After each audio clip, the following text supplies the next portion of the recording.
We got Jackie on the podcast today, know what I'm saying? My hair braider, the stylist. What is your business called? Braidology.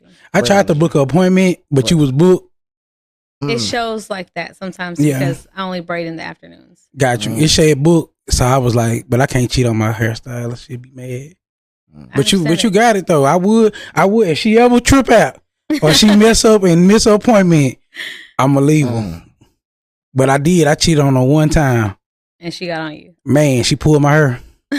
Like she was braiding. She had my head turned like this and pulling. And kind of grip. Yeah, she had an attitude. She was like, why would you go get your hair braided by somebody else? I was like, bro, I ain't know my hair was long enough. She was like, but, you know, she was just like, you know how girls be doing. She young, though. Them young girls be kind of. She really wasn't tripping. I take that back. She just had a little look on her face. Where you pick up braiding at? I watched a girl in my 8th grade class braid her hair in front of me. So you a visual learner? Yes. Oh. That's cool. Yeah. A Mexican braiding her? I mean, do you prefer to call Mexican or Hispanic? It doesn't matter. Got you. Just asking. That's cool, though. But yeah, I never just stuck to it until Flip, actually, last year. Mm-hmm. I posted. I posted my nephew's hair that I braided. Gotcha. Yeah, I ain't gonna lie, they looking good. I saw the vision. It look real good. Like I said, let her mess up. Dang, I don't want to see this with.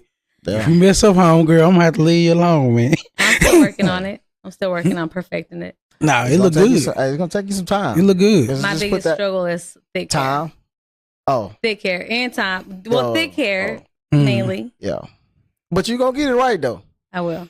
I don't know. You did have a little bump, but I mean, you corrected it within the same 10 minutes. And if you do mess up, you know you're gonna go back over the whole one braid. I will. Yeah, that's good. Hey, that's good. That's good to have. Because I mean, you know, most people they're gonna let you go home. But I will say this: I get my hair braided every 2 weeks, so it's guaranteed money. Me too. But I'm just saying, yeah, I go every 2 weeks. Really, week and a half. Every other Wednesday, I get my hair braided. And she work on your time. Yeah, man, my braider do too. She do. We good. I just want her to slip up so I can. Well, at least once you have that relationship built with your braider, yeah. More see, is that kind of like that too? Yeah, into whatever. Yeah, cause she'll stop when I'm. That only that part too. But see, I'm old school. My grandma told me you don't let everybody touch your hair. Yeah, nah, for real. Yeah, you can't play. Yeah, my grandma said once somebody start braiding your hair, like now that's why I say if she mess up, it's all to the good. Like if she cancel on me at the last moment or do something weird where I can't rock with it, then yeah. But until then, I ain't gonna feel right letting multiple hands in my hair. I don't want my hair to stop growing. I feel that. I just feel. I mean, people have a green thumb for things. Some people have a thumb for doing hair, and if there's some people that, like hairstylists that don't, they be in your head and your hair don't grow. Yeah, that's what I say. I don't want my hair to stop growing, but see, I'm also kind of spiritual. Like I'm a different level spiritual. Like, so what is that though? Like what? Like a different level spiritual? I'm saying like somebody touch your hair and it don't grow. What is that? Man, I believe that you didn't have good intentions for me. So you feel like what do you think it is? You braid her. I don't think that is your passion. Yeah, you're not doing it for love. It's not your passion. You braid my hair for strictly money, or you braid my hair for just because you don't have good intentions. So therefore, my hair not gonna grow, or my hair gonna fall out. Like I said, I think I live my life on a spiritual level though, so I be in tune with people's energy. I don't want everybody touching me. Your energy, the energy transfer. Yeah. So you touching my head, that's my temple. Your crown. Yeah, you touching me, that go through my. If you over here stressed out, depressed, and you touching my hair, I might mess around, wake up stressed out and depressed in a week. So I just don't let everybody touch my hair. You don't know why you mad at breakfast. Yeah, but then like I said, my great granny, she was like, "Don't let nobody." I mean, I ain't bragging, but I think I got a decent grade of hair, and I mean, my granny just always said, "Hey, your hair too pretty to be." Don't do that. Don't be letting folks touch your hair like that. So I always been like stiff on that. Don't touch my hair. But yeah, cool story. Well, I mean, but yeah, shout out to you once again. Like I said, it looked real good. I seen the pictures. I said, dang, I want a book. Thank you. I'm proud. Appreciate it. I did. I'd be happy. I did. Flip sent it. He was like, man, you should go. And I was thinking, I was like, bro, I tell time about it. I mean, you know what I'm saying? I ain't saying go get my style, but I'm saying go get your hair braided. I wouldn't get you. I ain't seen you with this. I ain't saying your style. Flip doesn't want anybody else getting. Me too. Twist. I don't want nobody getting no hairstyle like any that. Style that I get. If I get the style, I really don't want nobody to rock it behind me. For real. Like when I see a picture, this is what I do. I find a braid style and then I do it my way. Yeah. Like this right here it really was like one braid like this and it was 4 braids. I said, give me 6. Yeah, in the picture. I've seen a picture with 4 braids. I said, do 6 and do them like a claw. I said, I want to look like somebody ripping my head open. Okay. And it went stitches. It was just regular braids. I said, I'm only gonna do stitches. But yeah, that's me though, man. If it's man, something's in my eye. Man, if it's me. If something is like a everybody thing, like how style come out, yeah, and everybody will try to rock it. Yeah, what the niggas be doing? I'm gonna find the less views. I'm like, oh yeah, that's clean. I'm thinking about cutting my hair though. Oh man, come on, bro. Again, because I kind of grew it. I grew it out because of Drake. Mm-hmm. And he's not like us. So I just need to cut it. So what you trying to say? Yeah, I'm a follower. Drake is. But going back on your spirituality, do you feel like what they say about your hair is like? Do you believe in that? Yeah, I feel like that's my antennas. I feel like I'm more in tune. Man, because I don't know. That's why I just was talking to us. But I really thought about cutting it based off the fact. I thought about cutting it for 3 reasons, if we want to be honest. So we're going to keep it real. I thought about cutting it for 1, because it's expensive. I go to the barbershop every week. So the barbershop every week, then you get your hair braided.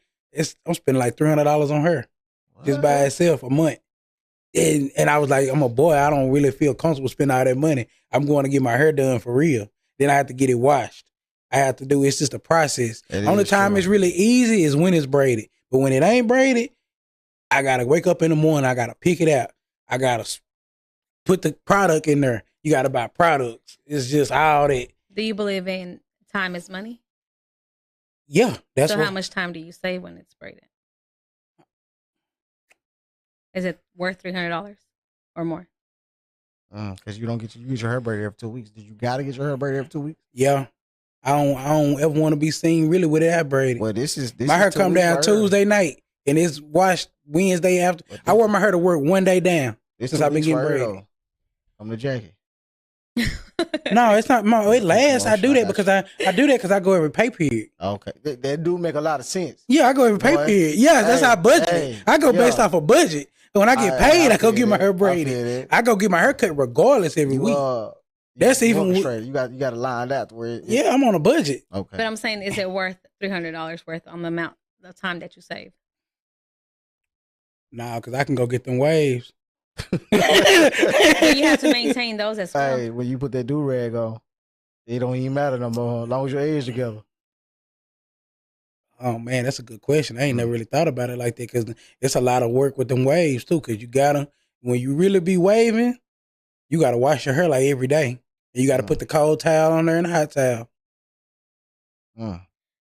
Braids, I just feel like get downplayed a lot, and you actually do save a lot of time. It's a convenience.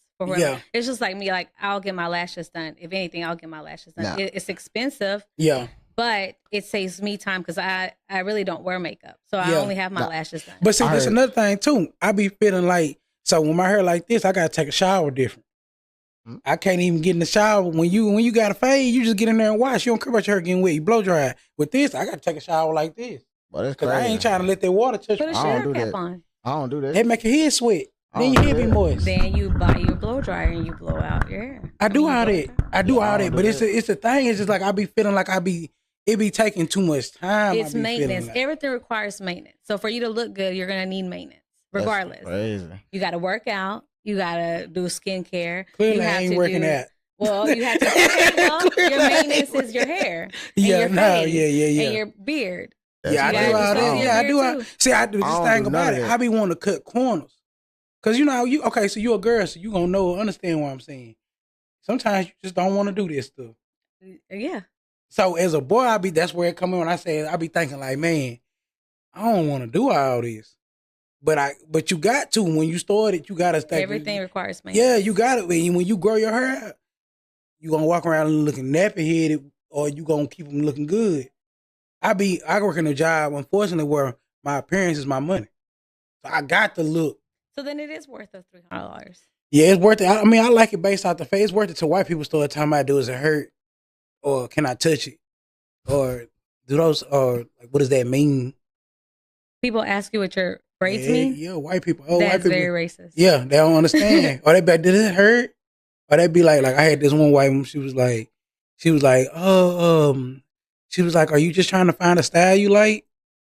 And I'm like, no. And I was like, nah, I just said no. And I was like, what you mean? She was like, well, it's different. I like it though. And I was like, yeah, I'm not gonna keep the same braids. Like, hey, white people ask you stupid questions about your hair. They don't, they ask you real stupid questions. So whenever they ask you what does it mean, is that like them trying to imply that they were used for maps? I heard that. I mean, but some white people. I'm just saying, I heard that. That's where that is coming from. Really, that's why I said it's I feel like they be trying to call me a thug on the slick, like, because a lot of times when you see black people with braids, it's been depicted on TV that black people with braids be robbing and stealing and stuff. Yeah. Or they be showing like, remember how they used to try to make Allen Iverson a gangster because his hair was how your ass couldn't get no job with that hair. Yeah. I had a certain job. I had got a job with the government. They made me cut my hair. The last time I cut my hair, the government. They said I couldn't have hair. They would take my nose ring out. What they gonna say? All it. What you do now? What you do about it now? What? They told you cut your hair. I mean, I can't show my tattoos at my job. I have to wear a cardigan every day. I think that has to do with management, though, because I work for the state as well, and I can have my tattoos in my nose. Oh, it got to do with management, but it got to do with the job. My management are older white people, and they look at it. But the job I had before, that was the state of Colorado. They did not want me having no hair. They made me take my nose ring out and everything. This last job I had. How tough is it working for the state and your department as far as dealing with the how you want to say abused children? I don't know what for investigations. I wouldn't even say for CPS. Yes. I'm saying like what I ain't asking what the investigation like. I'm saying like there you go. It's emotionally. It could be emotionally. Yeah, draining. There we go. Emotionally. Yeah, you have to detach emotionally. Be rational. So you can't think on emotion. So basically, like, let's just say you walk in on the case and it's bad. Do you exit the child out then, or is it like you got to go through a process? You have to go through a process. So even if the child is hurt, he feeling it right then and there, it ain't really nothing you can do about it? Yes, I remove the child at that moment. I'm saying, like, is it a process you still got to go through, or can you like snatch the child up like, nah, this not right? Like the child, he got a nose. Well, I've had a case like that where I've had to go out and I had to call law enforcement, and they came out and we removed the children that night and then filed an affidavit the following day, and that's an exigent circumstance. Do you feel like today's time or parents parenting, or is it more? It's a little crazy out there. What would you put on the scale on? I feel like it's looking at social media now.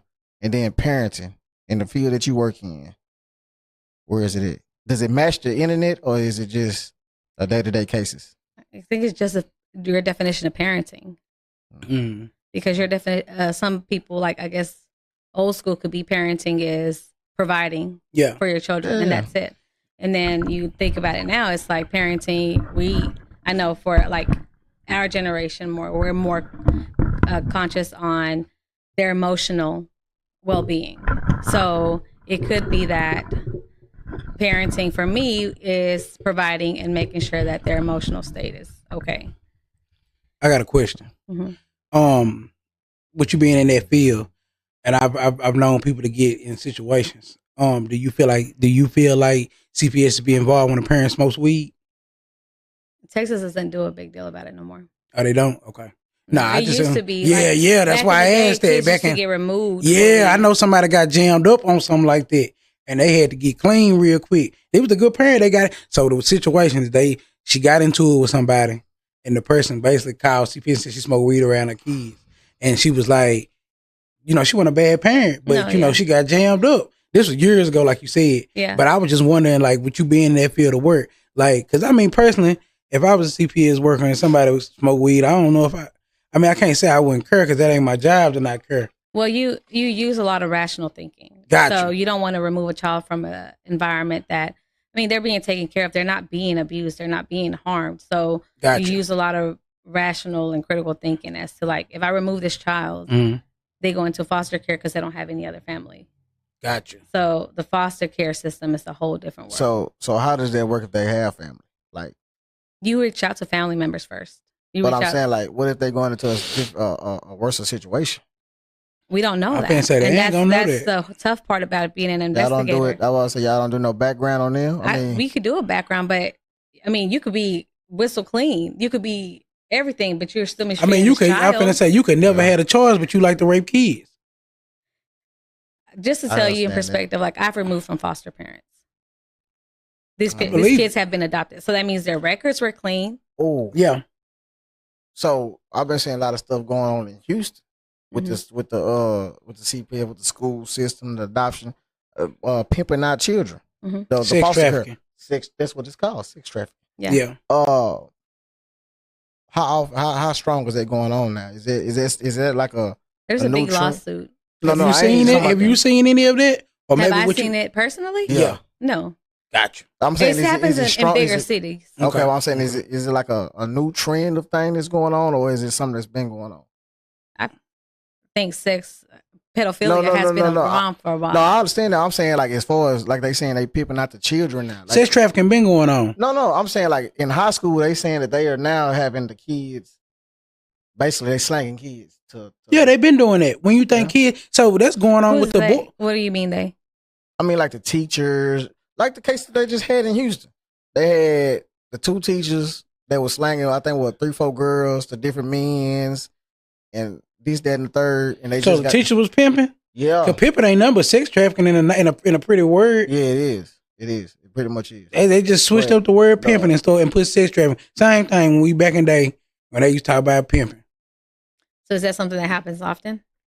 What, sex trafficking? Is that what you're asking? Yeah, in the case files. Like is it not being spoke of? It's not when you get a let's just say, I wouldn't even say they foster care. Are they foster care? Was the ones that happened in Houston, was they foster parents or were they just teachers? I don't know about the case in Houston. I think they was just teachers, man, and they I mean, just think about it. Our kids are very vulnerable.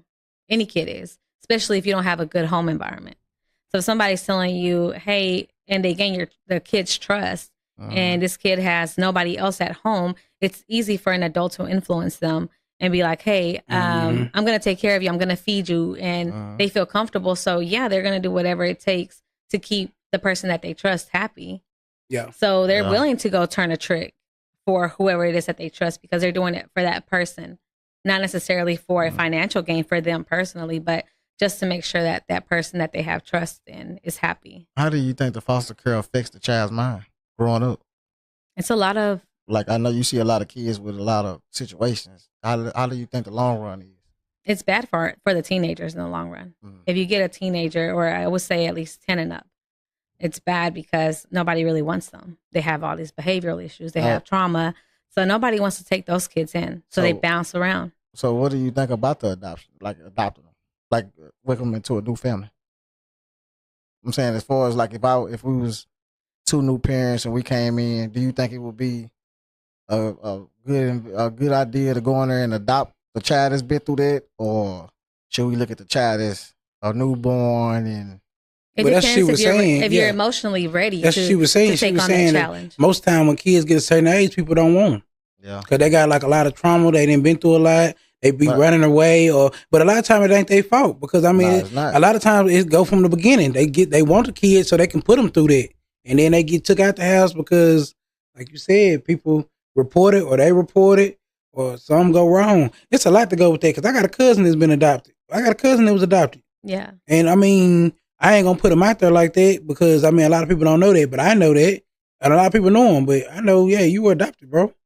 You know you was. I think you get lucky. I mean, a child is lucky if they go into a good home and it does work out for them. And he just got. Well, and it was crazy. He went to a good home and shit didn't work out for him as a person. Okay, so let me ask you this. I know you still young in the system, but a child gets 18 and he out here in the real world. Where do they go from there? Is it? I know we said it's hard, but I'm saying like, is it like, do they adapt? Are they prepared for the world? It depends on the child. If the child I say, that's up to them. So they have a transition program. They have a transition program. Like if you in a home and you 17, not to cut you off, but if you in a home and the family want you around, they gonna keep. Okay. I'm talking about in the system. Well, like when they de-strap. Oh, yeah. Well, you talking about when they in there. Yeah. Okay, yeah. So once you turn 18, either you age out and you either like on your 18th birthday. So they could go drop you off at a shelter. Or no money? No. They'll give you if you go through it's a transitional program. So you have to take some classes. But it's a small check. And then you go into if you have somewhere to go. Or you can extend your foster care to the age of 21. And then you stay wherever you're at. Dang, that's crazy. Have you ever been like, man, I think I'm going to take him home? I have. I have. But of course, working for the state, it's a lot of hoops that I would have to jump through and things like that. And it just didn't end up working out. Damn, that's sad. Do you ever keep in contact with any of them, or y'all, do you follow up, or do you just run them through the system? The last kid that I had interest in, I haven't heard from him in some months, but last I heard from him, he was going to a foster home in Houston. And that's pretty much it. Yeah, your job pretty tough, man. Yeah. I just want to get an insight on how your field work. I mean, it's a lot of up and down. Me personally, how do you have time to work and do that and still braid? Man, that's why I braid in the afternoons. You don't be tired? Yeah, but with the economy nowadays, you have to have 3 jobs, 2 side hustles. Yeah, I feel that. Yeah. So I feel that. It's just another form of revenue for me. No, I feel that. It is true. It is true. But I mean, I enjoy braiding though, so I don't really feel like it's a job for me. Okay, so let me ask you something back on the braid. So let's just say I come in there, and this is for your business too. Let's just say I come in there, I don't got my hair washed. Well, I got my hair washed, but I didn't comb it out, or I didn't blow dry it. I didn't come prepared. Where is your mind at on the scale from 1 to 7? Yeah. Well, whenever I first started braiding, and like whenever I first started taking people, I would just be like, this is part of it. Until I started doing more research into like, how much should I really charge? And I saw that people were charging for blowing the hair out and untangling it and washing it. And because it would take me an hour, 2 hours, depending on how, tangled the hair was. So I'm like, okay, this is cutting into my time of braiding. And then I also, not the fastest braider. So I would spend about 4.5 hours on the head. Oh, yeah. And, so it wasn't. Yeah, I feel you though. Yeah. The math wasn't mathing. But so if they come that way, if they come, I've made it clear, like, hey, come with your hair blown out. If it's not blown out, then it will be an additional charge. I will say, within the 4 hours, she's not gonna miss a grain of hair on your head. That is a big plus in the braid industry. That's a plus. Yeah. I didn't have some hair miss before. And it's gonna be stitched properly and moisturized and laid with the little, what's the little paper patches you got? The wraps. Yeah, she got the little wraps. I don't know if that's a normal thing with her. Like I said, I'm back in the game. It's different now. They didn't even have stitches when I was in the game. I finna say, it depends. It depends on, like you say, like she said, it also depends on your relationship with your braider. Yeah. Because I get the 9 though. I ain't playing. If you're again, for the guys that come often, to me, it's like some things I overlook. I'm not going to charge you for certain things if you're a repeat customer. Yeah. But like if it's a new customer, then that's why I say clear, like, you don't come to me like this again. And it is an additional charge. Nah, for real. I get charged up all the time for having thick hair. I finna say sometimes my hair ain't washed, but when I hear that your hair is really thick, that means you really ain't trying to fool my hair. No, because certain style, like, okay, if you show me a picture of a guy that has thin hair. Yeah, you done shake me down on a lot of styles because of my hair. Yes. Okay. And because it's not going to look the same. So then you're going to think that if I give you he gonna say you didn't do style, you gonna say it didn't look right or you didn't do right. Or they gonna put you I came to you though, I came to you respectful about the styles that I was getting though. I didn't just come with no outrageous stuff. Nah, she a real hair braider because she is. She posted that because I remember the first time I took a hairstyle out of my braider and she said, Joe, I'm not doing that. Your hair not long enough. But that's what I'm saying. She said, I'm not even finna let you play yourself like that. She do that. And then she was like, you need to, and she also told me, stop getting your hair cut first and coming to me. Yeah. Go get your hair braided, then get your hair cut because it ain't gonna blend right.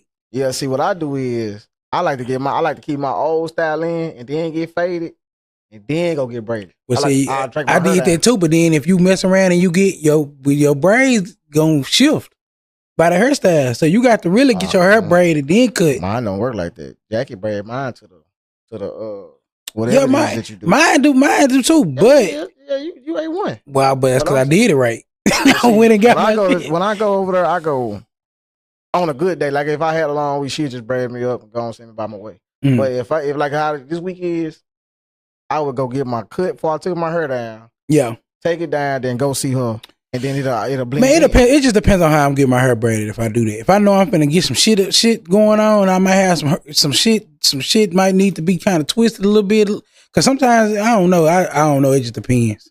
It just depends. What's a bad day on her braid? Like if somebody walk in, what is it? The big head? Is it the grain of her? The texture of her? What is it that makes a bad day for braid? It would be like very tangled hair, and them acting like they're in a rush. What about do they fall asleep in your chair? Oh, not holding their head up. But I mean, yeah, not holding their head up. But also like acting like they're in a rush. Because I like to take my time. And if I feel like you're rushed, then I'm rushed. And then I'm feeling like it's anxiety. Yeah, I need to hurry up. Mm-hmm. And then I'm just going to try to hurry up. And it's just not going to. I would think, though, probably somebody hair being musty. Well, the only time you smell that is if you're blowing it out. I have anxiety about that. I'll make sure. I'll be like, man, I hope my hair don't stink. But I do. I be washing my hair before I go. One time I didn't know, but I brought my shampoo with me because I was like, "Look, you are gonna have to wash and condition this." Scalp is also a thing. So if your scalp moves, your hair crawl.